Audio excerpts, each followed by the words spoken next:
Les gars, j'ai pour vous aujourd'hui une nouvelle urgente. 2 whales sont sur le point de se faire liquider pour l'équivalent de centaines de millions de dollars.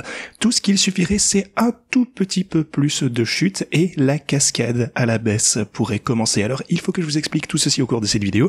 Il faut que je vous explique la raison de la chute des marchés des cryptos. Aujourd'hui, il faut que je vous parle de ce à quoi je m'attends pour les prochains jours et cette semaine, tout ce que vous devez savoir si vous êtes impliqué dans la crypto. Alors, restez du début jusqu'à la fin de cette vidéo pour les infos. Bienvenue à tous, je m'appelle Maxime et je vous apporte chaque jour des nouvelles vidéos en français sur les crypto-monnaies en vous apprenant comment vous faire de l'argent sur ce marché. Si vous êtes nouveau sur cette chaîne, alors soyez sûr de vous abonner et d'activer la cloche dès maintenant.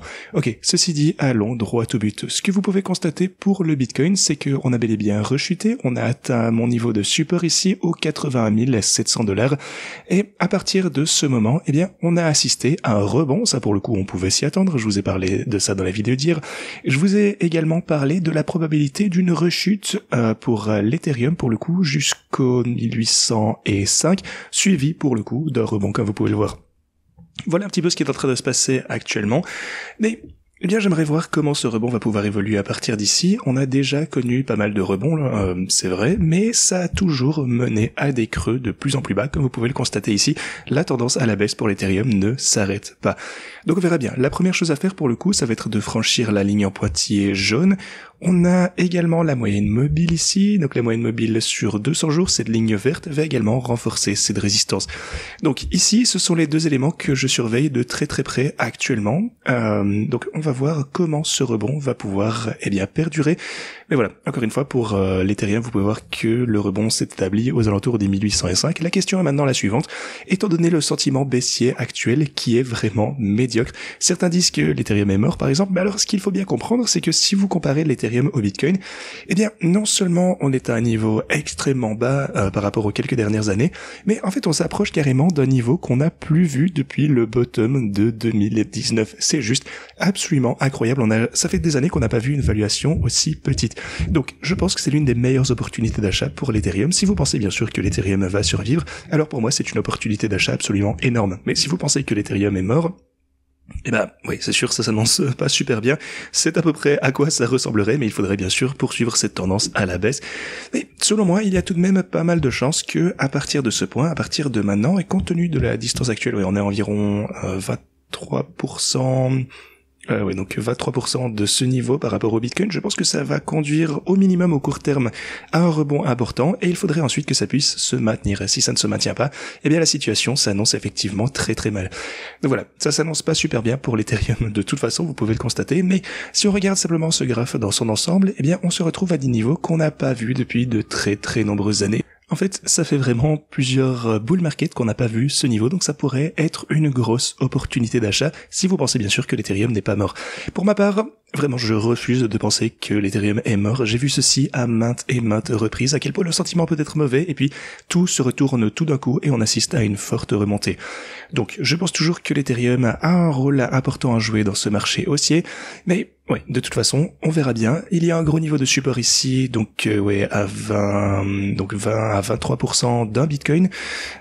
Mais maintenant, si on regarde Solana, eh bien, on se fait supporter au 121. Doge latéralise ici après avoir vu un léger pullback. Cardano et XRP pour le coup ils sont en train de latéraliser.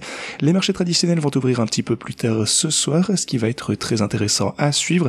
Si on n'avait jamais un rebond, eh bien sûr, ce serait forcément bénéfique pour les marchés des cryptos. Une poursuite à la baisse, ce serait néfaste, bien entendu. Mais l'un des points les plus importants que je surveille actuellement, comme je vous l'ai mentionné hier, c'est vraiment la réaction du marché si Michael Saylor annonce demain lundi qu'il a acheté du Bitcoin ou non.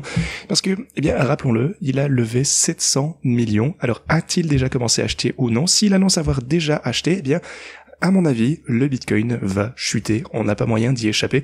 Mais ne vous y trompez pas, s'il ne l'annonce pas, eh bien, il y a encore pas mal d'espoir qu'il utilise cet argent pour acheter du Bitcoin et que le prix, eh bien, puisse se maintenir et, espérons-le, potentiellement voit un rebond.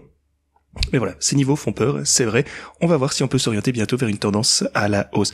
Mais Ici, j'aimerais vous parler de la situation un petit peu avec l'Ethereum. Pour le coup, il y a deux énormes whales qui possèdent des centaines de millions de dollars d'Ethereum et elles ont mis ça en gage sur Maker, donc en collatéral. Sur Maker, vous pouvez voir 64 795. Vous pouvez voir la valeur est d'environ de 120 millions de dollars. Attendez, laissez-moi voir, j'ai posté un tweet quelque part à ce sujet. Donc oui, le voici. Oui, regardez ce tweet de Shane également, vous pouvez voir ici. Donc la première whale, si le prix venait à chuter à 1805 ou moins bien sûr, eh bien cette whale commencerait à se faire liquider, ce qu'on ne veut absolument pas voir. Maintenant, si vous regardez le prix de l'Ethereum, bien entendu, ça va être un petit peu différent selon les plateformes d'échange, mais sur Bitfinex par exemple, eh bien on est effectivement rechuté jusqu'au 1802, mais visiblement, cette whale ne s'est toujours pas fait liquider ici. Vous pouvez voir que la position est toujours là, mais elle est passée extrêmement proche de perdre sa position. Donc, vraiment, cette whale a une position super dangereuse. Et puis, la deuxième whale ici, qui a également 111 millions de dollars en Ethereum, vous le voyez ici. Alors si le prix rechute, laissez-moi voir ici. Donc oui, ici c'est un petit peu la même chose. Si on descend aux alentours, ici c'est un petit peu plus loin de 1700. Attendez, pour essayer d'être plus précis. Donc ça c'était le dernier. Oui c'est ça, 1787 ici. Et bien dans ce cas, la deuxième whale commencerait également à se faire liquider. Mais voilà, ça n'a pas encore été le cas. Ça pour le coup c'est déjà une bonne chose. Espérons qu'ils ont encore du collatéral à rajouter. Mais si le prix de l'Ethereum, en fait, on peut aussi supposer pour le coup que d'autres whales vont tenter de les attaquer, peut-être de faire baisser le prix de l'Ethereum pour liquider ces personnes. Maintenant, bien sûr, je vous tiendrai au courant à ce sujet. Mais alors, que se passe-t-il lorsqu'elle commence à se faire liquider? Eh bien, ça signifie que l'Ethereum commence à être vendu sur le marché libre, ce qui entraînera bien sûr une nouvelle chute du prix. Donc, si une whale, eh bien, commence à se faire liquider, la deuxième whale pourrait également se retrouver liquidée ici, en plus, bien sûr, des transactions normales que vous pouvez voir sur le marché. Donc ça, c'est une situation intéressante à surveiller. Ça provoquera bien sûr une forte panique sur le marché si ça commence réellement à se produire. On en est très proche actuellement. Mais bien sûr, je vous tiendrai au courant à ce sujet. Cette ligne orange, ça va être un niveau extrêmement important à surveiller. Si jamais on commence à trader en dessous, ça va être la panique. Par ailleurs, cette semaine s'annonce assez volatile. Toute la semaine, on a des responsables de la Fed qui vont s'exprimer. On a des chiffres sur l'emploi qui seront publiés, mardi. On a également, les droits de douane qui vont être annoncés. Les chiffres sur l'emploi vendredi. Donc tous ces éléments vont engendrer de la volatilité. Cette semaine, ce sera probablement, en fait, ça va énormément bouger. Donc agissez en conséquence. On a également Trump qui communique qu'il veut encore augmenter les tarifs alors qu'il commence à être déployé, donc ça bien sûr ça inquiète le marché, et il déclare en fait se moquer totalement de la hausse du prix des voitures. Donc voilà, il n'en fait qu'à sa tête visiblement, ça va probablement aussi entraîner une hausse de l'inflation. Donc vous l'avez compris, on est dans une situation très délicate. Sur une meilleure note, pour le coup, on a Mara, une entreprise numérique ici, qui est en train de lever environ 1,5 milliard de dollars. Non, pardon, attendez, encore plus que ça, je pense. 2 milliards de dollars pour acheter davantage de Bitcoin. De plus, on sait déjà que GameStop, comme je vous le disais il y a quelques vidéos, a levé environ 1,5 milliard de dollars.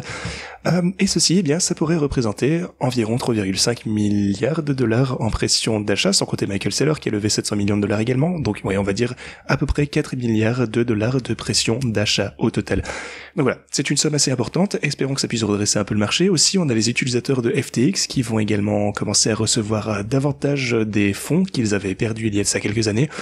Alors, je pense que ça risque de se produire en mai, si je dis pas de bêtises. Donc on a des liquidités qui vont revenir dans le Bitcoin et la crypto. Mais la situation macroéconomique est vraiment très difficile actuellement. Et ceci inquiète énormément le marché. Bien sûr, je vous tiendrai au courant de l'évolution de cette situation. Ceci étant dit, abonnez-vous, n'hésitez pas à activer la cloche. Mais voilà, c'est grosso modo tout ce que j'avais pour vous aujourd'hui. Mise à jour importante sur la stratégie de trading qui arrive demain ou mardi. Donc restez à l'écoute pour ceci. Merci d'avoir regardé et moi je vous dis à la prochaine.